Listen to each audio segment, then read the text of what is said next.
Welcome everybody to Geek Boots Military Nerds on this surprising bonus episode because somebody has been MIA for a while, but we have to talk about everything that she did.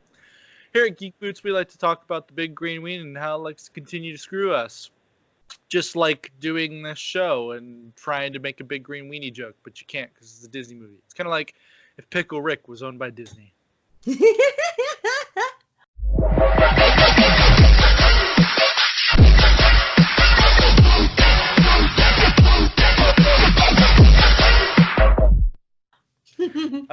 I am your host, Tom Cruise Cosplay, and with me tonight is just Mayan Goddess and her amazing, awesome event because she got invited to the Frozen 2 premiere because, I don't know, she's attractive. My derp is likable. That too. She's an attractive derp, and she's great with kids, so there's also that. Let's get this bad boy started. Frozen 2, the premiere. Tell us about the event. It was amazing. Disney is very good about recognizing their fans. And so if they see cosplayers or if they see Uber fans, they'll give them treats. So for a lot of us, we were big fans of Disney. We had Frozen stories, and they were like, hey, come share that with the cast and crew. And we went, oh. So we had our own fan section in the premiere, which is something very new to me. And so we actually got to meet the music composers of all the Disney shows. We got to meet both the directors and the producer. And we got to meet some of the stars. So Jonathan Groff got to see us. We got to meet Josh Gad. And a funny story about that, I was there just as they were like, oh, come in Frozen cosplay. And I was like, okay, fine. I don't have any Frozen cosplay because, my kind doesn't really exist in that region of the world. At that time, at least. So I was like, okay, am I going to do Anna or Elsa? And then I realized, oh, everyone and their mom's going to be Anna or Elsa. So I just got some antlers, shoved them on my head, and I was Finn. Yeah. I kid you not. I had the Rudolph the Red-Nosed Reindeer kind of thing going on and everything. Oh, it was great. Kids loved it. So I was there with kids. And Josh Gad in particular came up to us and got to sing little bits of In Summer to the kids, because one of them was dressed as Olaf, and he's like, oh, are you Olaf? I'm Olaf too. Do you hang out in summer? And all the kids then realized, oh, that's Olaf. So that was really cool. And yeah, we ended up as a special treat, we got to see Frozen 2 for everybody else. Yeah. We were there as part of the world premiere, so we got to see a lot of things, and it has been, let me tell you, the ultimate torture, because I know it happens, and I can't say nothing. And I hang out with kids, so they ask questions, and they all ask really good questions, so I'm just oh, that's a really good question, and I really want to tell you, and I can't. But that's a really good question. Yeah, it's great. So weird. It's almost like everyone. I said this in my personal Facebook at one point too. I find it odd how we went from Game of Thrones, all these other television shows, even movies, and everyone's like, "Don't spoil this." The Mandalorian on Disney Plus comes out, and within 6 hours of Disney Plus becoming active, everyone's posting about the spoilers. 6 minutes. I was like, whoa, guys. And people's response is, well, then you need to get Disney Plus then. I'm like, okay, hold on. But I can track your Facebook posts back to when you were yelling about Game of Thrones spoilers. So don't start with me. Yeah. So thanks for not spoiling everything for us. Well, I guess with kids, I've noticed especially, they're okay with spoilers because they want to know. Yeah. So, my niece was like, yeah, tell me. I won't tell anyone. And I was like, no. What was it like being on the red carpet? You were on the red carpet, right? Yeah, I was on the red carpet. It was so surreal, but it was also kind of like a very humbling moment because that's like we got to meet the stars, but for the first time, they're right there in front of us. They're people too. So I was joking with, I'm forgetting the producer's name, but I was telling him my funny Frozen story and how I was like, yeah, thanks Disney for like secretly hooking me up, like helping out my sister. Like you totally looked out for me without realizing it. And he got a huge laugh out of that. And one of the things that he said in particular was that it was so surreal how like just a few years ago it was just him and the two directors like in like this tiny room around a table joking about this crazy idea about a winter movie and how it's become this massive phenomenon. And then the same thing with the other stars. They were just like, yeah, this is like, they were just as excited as we were. Because I mean, if you did something and it turned out to be super awesome, you'd have fun with that too.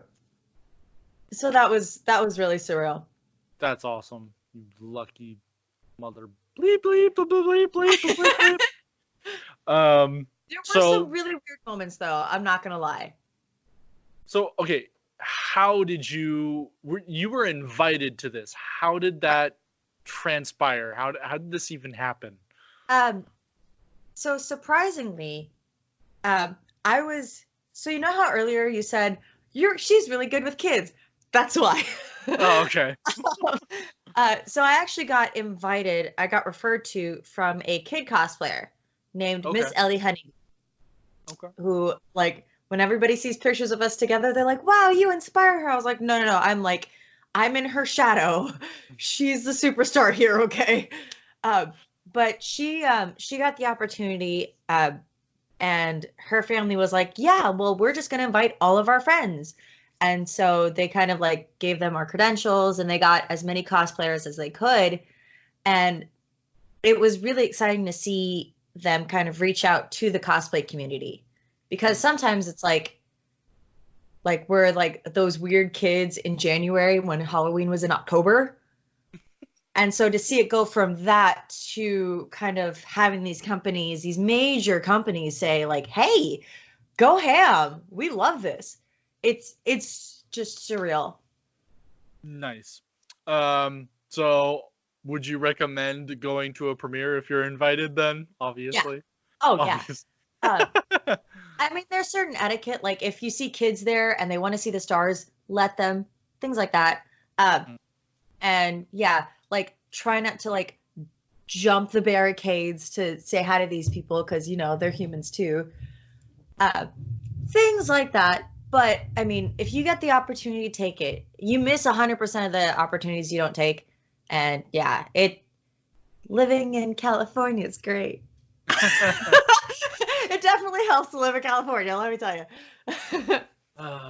Certain aspects, maybe. I mean, gas and, you know, guns, and I would like to have a gun in my house. Things like that. Yeah, and, you know, the homeless epidemic that's going on in Los Angeles. But, you know, whatever, it's fine. Yeah.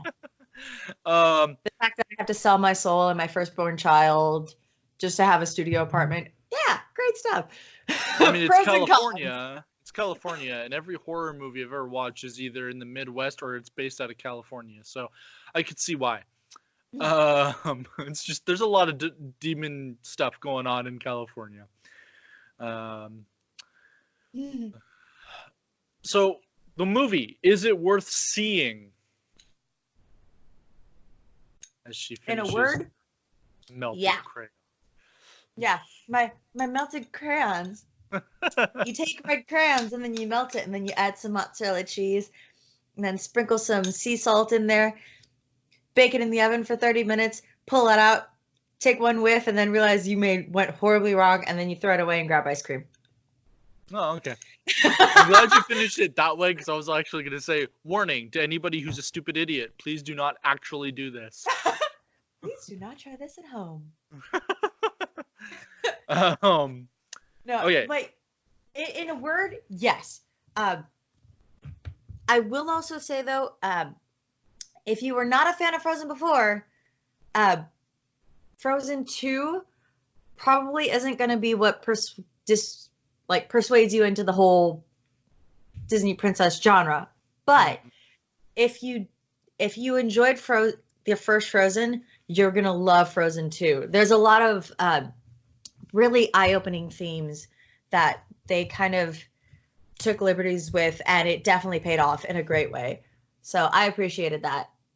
And they definitely, I did like what they did by incorporating some themes that ring really true with me as an Indigenous person, that I very much appreciate. They're like, hey, yeah, that's us.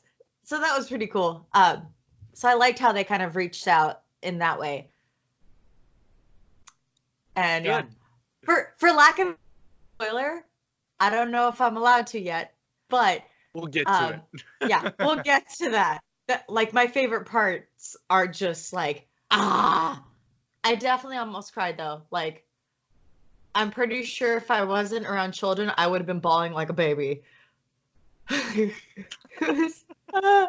But yeah, there's some great ups, there's some great downs, and like it's really just Disney, like they finally redeemed themselves of the sequel curse. I'll put it that way. Oh, okay. That's good.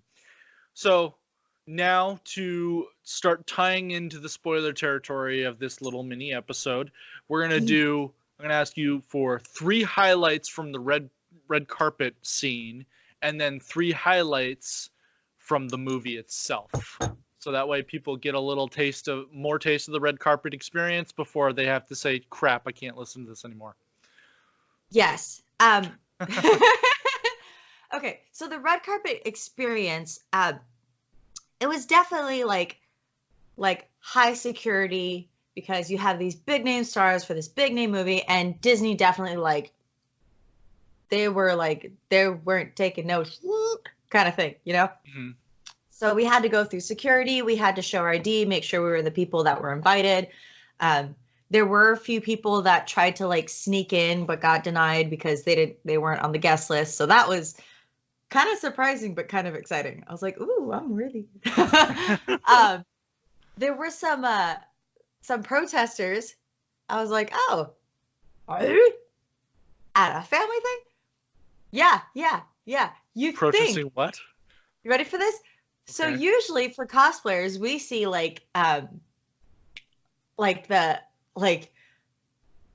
all are Satanists, go be the right type of Christians kind of thing. Yeah. This time it was not that. But the signs were just as big, and it was for anti-vaxxing. I saw that at Jet City Comic Con, actually, and my beloved girlfriend, Ruby Echo, was super tempted to walk up to them and go, yeah, it's weird, anti-vaxxing causes adults. And then she was also going to make a reference to the fact that if it wasn't for vaccinations, she would be dead. Because, she has Crohn's disease. So she was kind of like, I want to troll those mother truckers so hard, but I don't want to. And so she went inside anyway, and we're like, I mean, we would have supported you. Yeah, that was really interesting, but they were really the security was really smart about it and put them in a spot where they can't be seen by anybody. So they were just kind of they were behind the fence, and they were trying to put the signs on the walls, but it wasn't going to anybody. So that was a nice clap back from security there. Getting to see some of the stars was really exciting, and getting to see a lot of them really kind of they were there for the cosplayers, but anytime they saw kids, it was like they saw a puppy. Oh, it was the best. Especially Josh Gad, when he saw this little 3-year-old dressed as Olaf that was in our group, he just melted. He's like, I've got a kid like that. Same thing with Jonathan Groff. He was there with Kristoff and Mia Sven, and he just straight up looked at me and was like, wow, you're really committed, which I think was code but I'll take it at face value. Like, I was like, you know what? I know I look weird, but it's okay. You talk to me. Yeah, but that was really exciting. And then there were cameras just everywhere. And I mean everywhere. Like and everywhere. now you know why they wear sunglasses at night. Oh my God. Like, there were some people there, like Selena Gomez was there with, I think, her little sister. And she was in this like super like mirror, like sparkly, like flashy, like it looked like she had like cut up bits of mirror and just like pasted it on a dress. And she looked like this like super elegant disco ball. And all of us were like,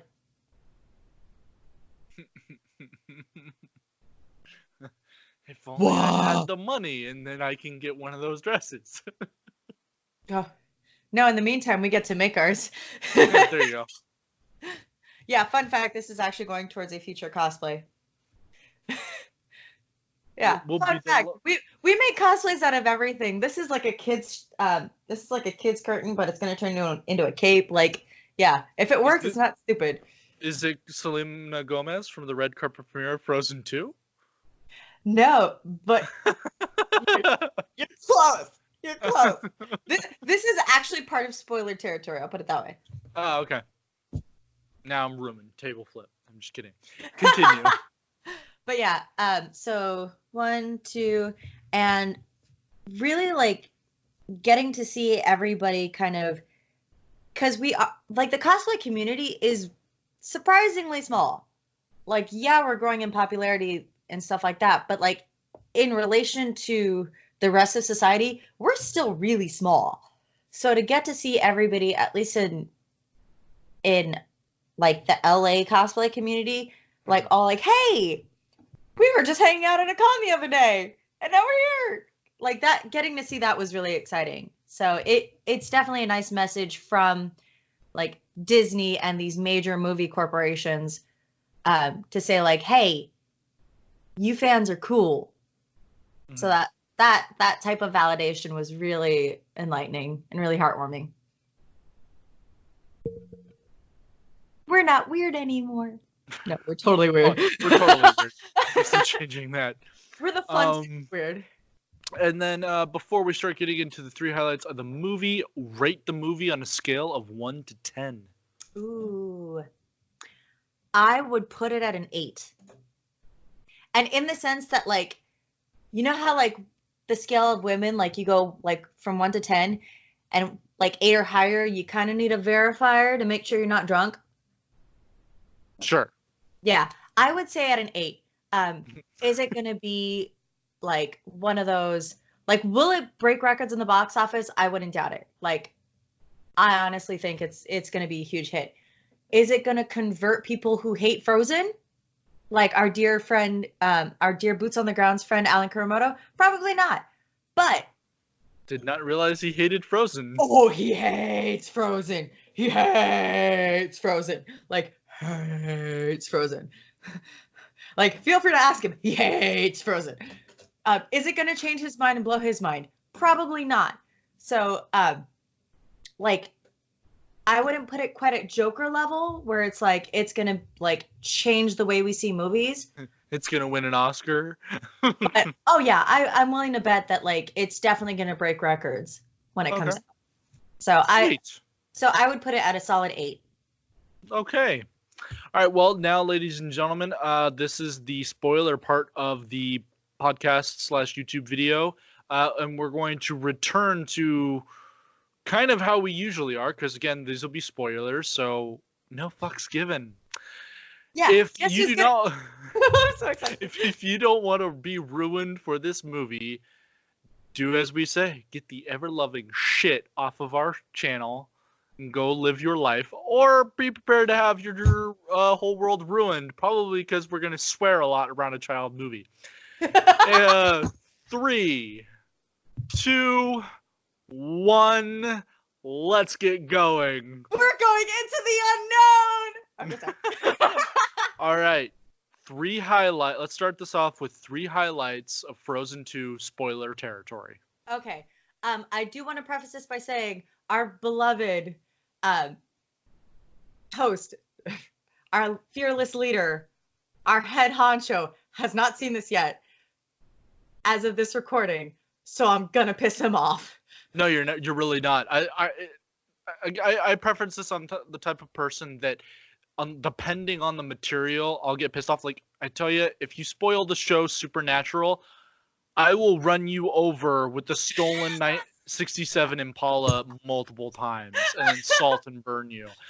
But with certain movies, like, in all honesty, if someone were to ruin Rise of Skywalker, I'd be fine. Or, okay, Endgame, I was okay with the fact that it had gotten spoiled on YouTube by a thumbnail revealing that Tony Stark dies. I'm like, what the fuck?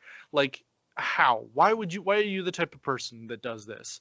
But it doesn't stop me from seeing the movie, because I know that even though you're spoiling this one little bit, there's going to be something that happens in the movie that you're not talking about that I know I'll enjoy.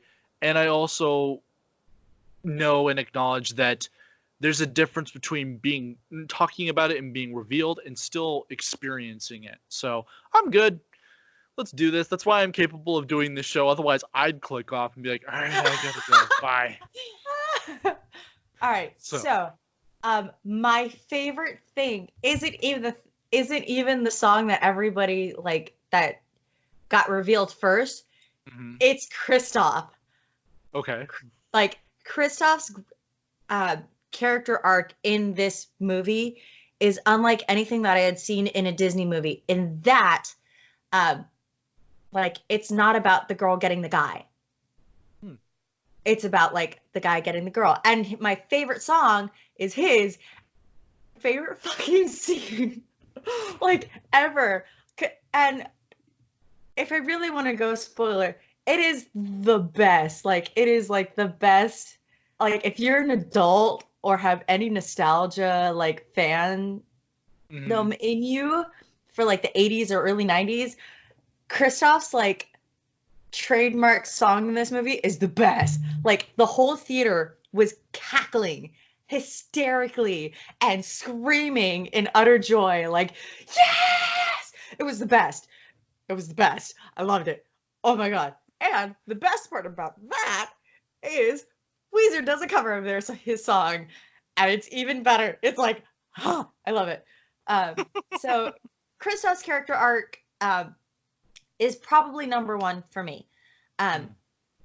Number two would probably, I don't know which character arc I liked more, but I would venture to say the movie is definitely about self-discovery and getting to see kind of like how each character gets to go through that and kind of like dig deep to find out their purpose, so to speak, is really exciting. Particularly with Anna. Anna, I don't know if you're ready for this. Anna goes like freaking serious. It's amazing. Oh my god. It is so good. And she has a song that definitely rung true to my heart in particular.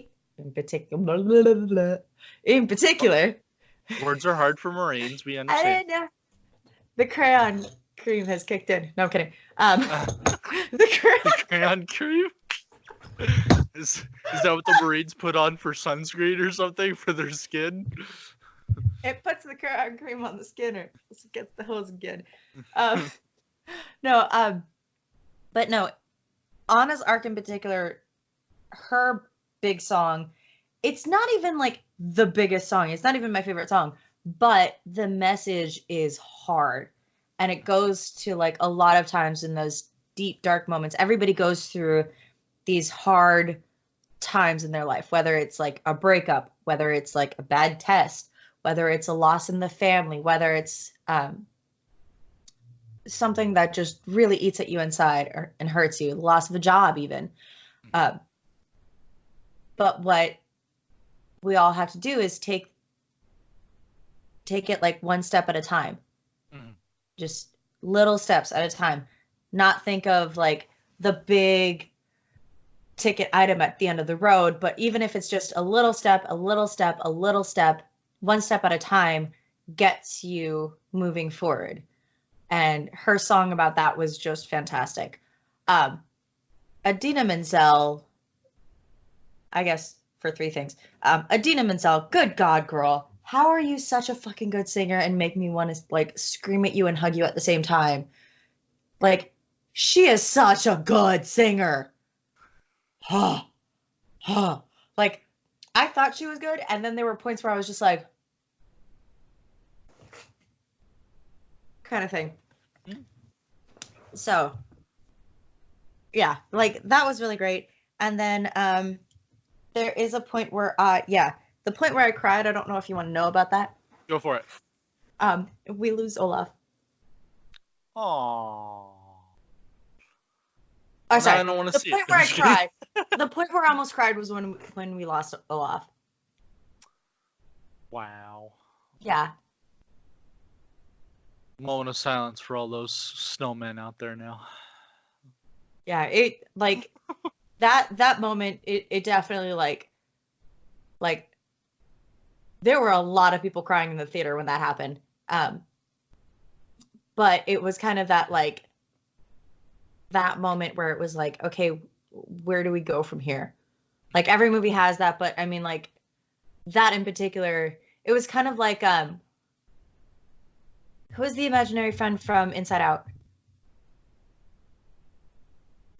Oh, I remember. I don't remember what his name was, but yeah, he full on sacrificed himself. Bing bong. Yeah. Yeah. He sacrificed himself so that they can get back to where they needed to go. Yeah, that it was kind of like that where it was like, wow, I should not be crying, but why do I feel all these tears? So that was really great. And then yeah, the final pinnacle moment was like Elsa's, like her cathartic moment also was the scariest. Mm-hmm. So that was really cool to see. Well, all right. For entering borderline spoiler territory, you still managed to keep it vague, which is awesome. I mean, aside from that big spoilers, drop, but you know. But yeah. You know what? I still kept something from you, so it's okay. Yeah. I still kept a couple things from you. But yeah. It sounds like it's going to be exciting for sure. Yeah. Feel free to scream when you see Kristoff's best moment, because goddamn, it's so good. Sorry. I had to. It's like, I walked out of the theater, like, just going, yeah! I picked the best outfit ever! Yeah! Yeah! Yeah, oh, it was the best. Awesome. All right, well, that concludes it. I'm so awesome. It's awesome that we get to do this. I'm so thrilled that we get to do this, because part of the dream of doing a movie and TV reviews is one day when we get viral enough that we'll be invited more. And now we've got you, and of course Single Dad every once in a while has been invited. Yeah. So, you know, representing Geek Boots, and then it'll be the gateway, and then all of us can get invited to LA and do some cool stuff. So that's awesome. I'm jealous, not gonna lie, but it's awesome. Deadpool 3, cross your fingers. I guess we'll just end this with, obviously, this has been the bonus episode because we need to get this done. It's the holiday season, so scheduling-wise can have conflicts.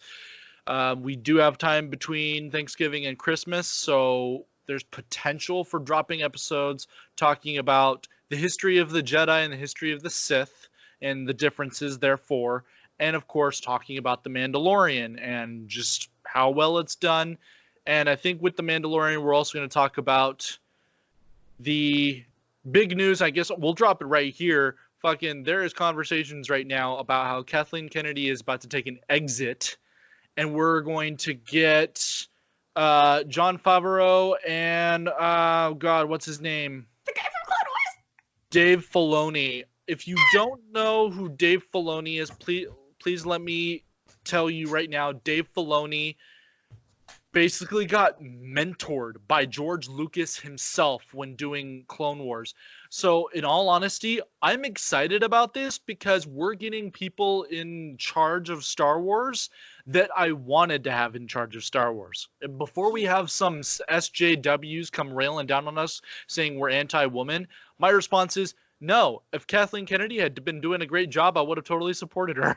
It's not even like a woman versus man thing. It's like No. He in particular, I'm blanking on his name because I'm like, oh, it's the guy behind Clone Wars.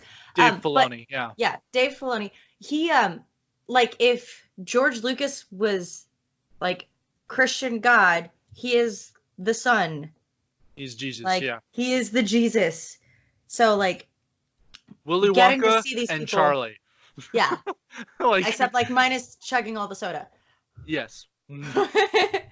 But yeah, like it's really nice to see it kind of going into good hands, and so I'm really excited to see the direction it's going to go, and not necessarily for like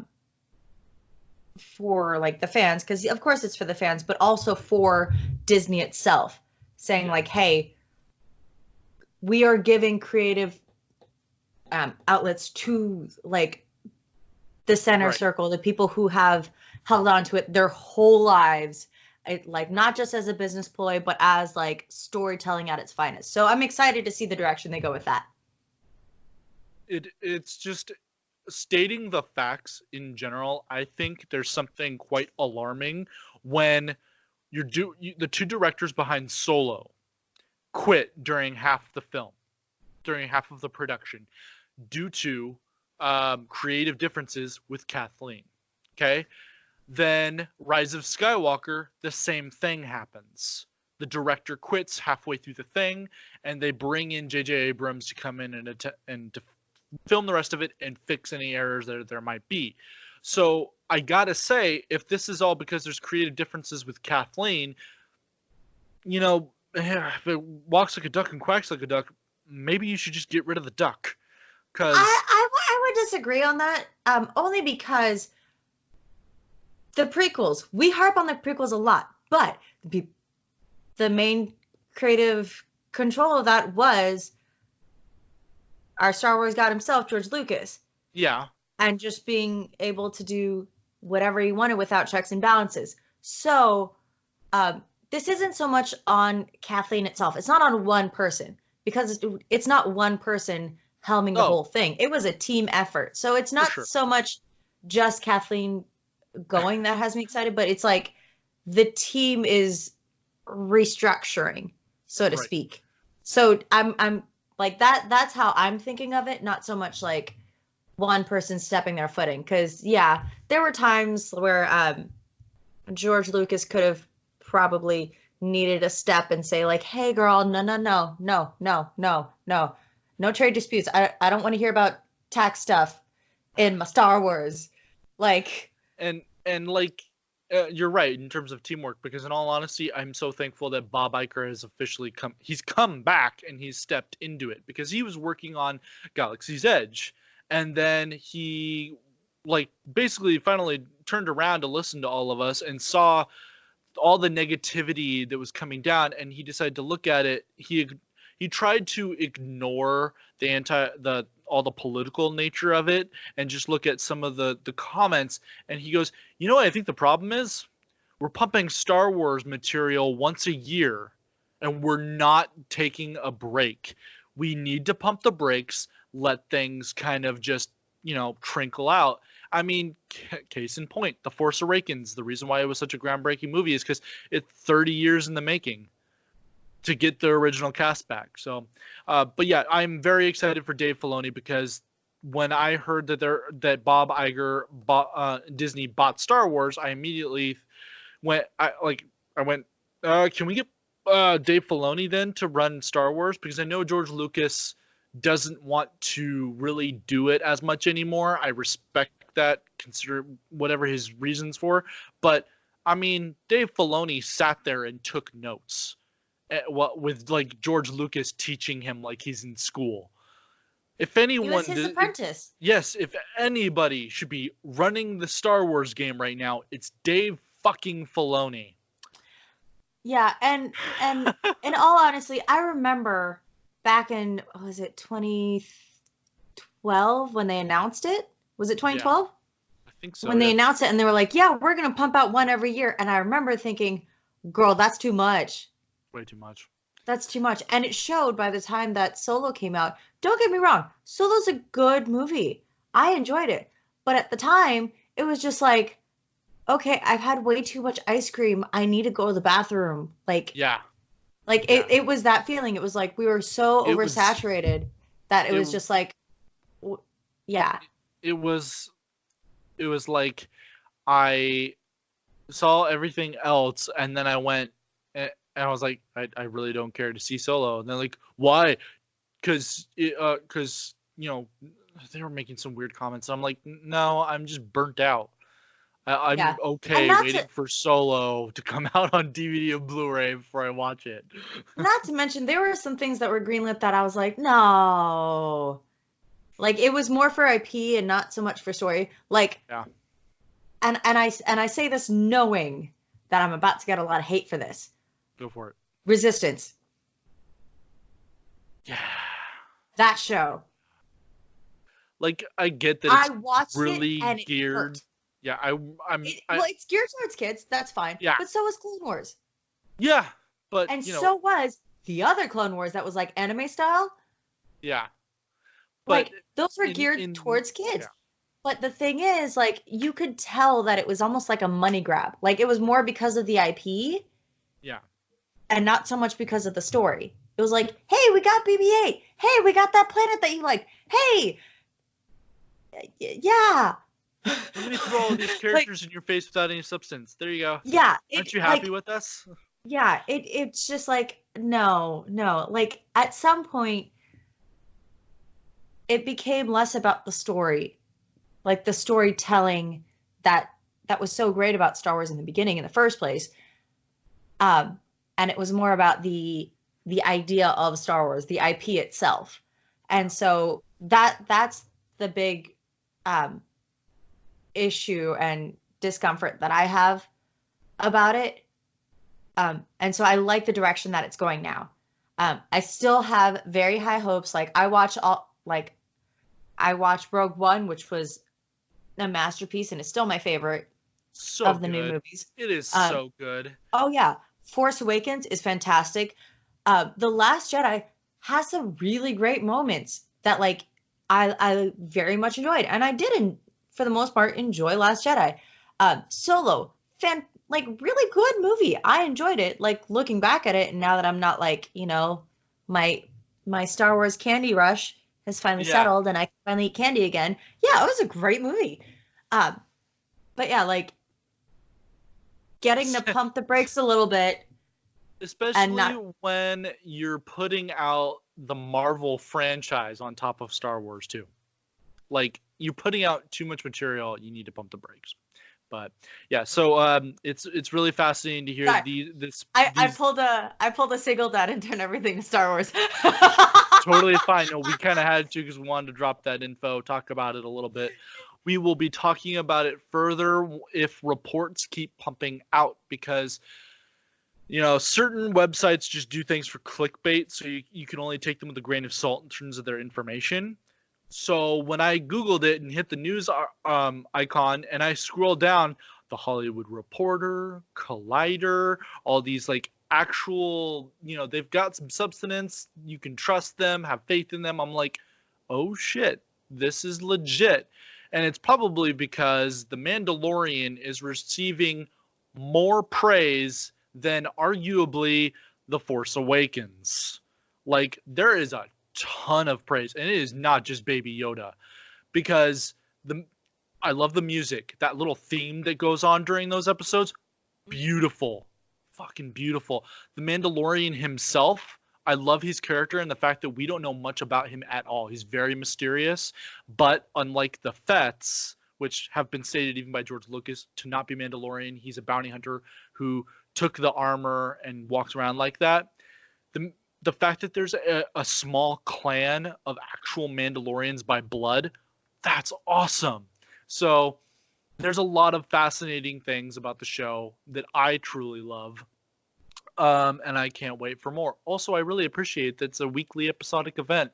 Again, being burnt out. I like that they're trickling out the episodes as opposed to, all right, here's everything. Like, Yeah, we spoke about it before too. Yeah.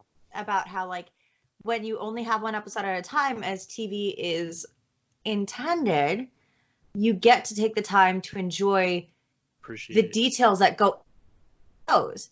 Because I mean, making a series like this is a lot of work. Making a movie is a lot of work. Making a single episode is a lot of work. When you binge an entire season, you miss all those details. Because you're going for like the end of the line and not the journey in between. So that I do enjoy that they did that. And also, kind of going back to what I said before, it's amazing what happens when you actually take the time to develop instead of pumping out. And The Mandalorian took a lot of, it was in pre-production for a long time. Yeah. And it shows. And that is what I respect the most about The Mandalorian, is that like they did their homework and they took their time to make sure it was right. Yep. And it shows. Aside from, my only complaint is the carbon dating thing. Like, I mean, I guess if they want to retcon, say that this guy found a way to perfect the art, cool. But I'm like, even the Fett man was like, I don't want to do this. But anyway, it was all Vader. So yeah, please like, subscribe, leave your comments below with thoughts. All that wonderful jazz, and of course spread the word about Geek Boots, because we would like to sell t-shirts, we would like to sell plushy dolphins and Wonder Woman armor that when you squeeze them go da da da da da da, da. Laughing in Spanish. We've got a lot of ideas, a lot of things that we want to help expand and everything, and it just helps with word of mouth. So please make sure to do all those wonderful things. I am Tom Cruise with Mayan Goddess.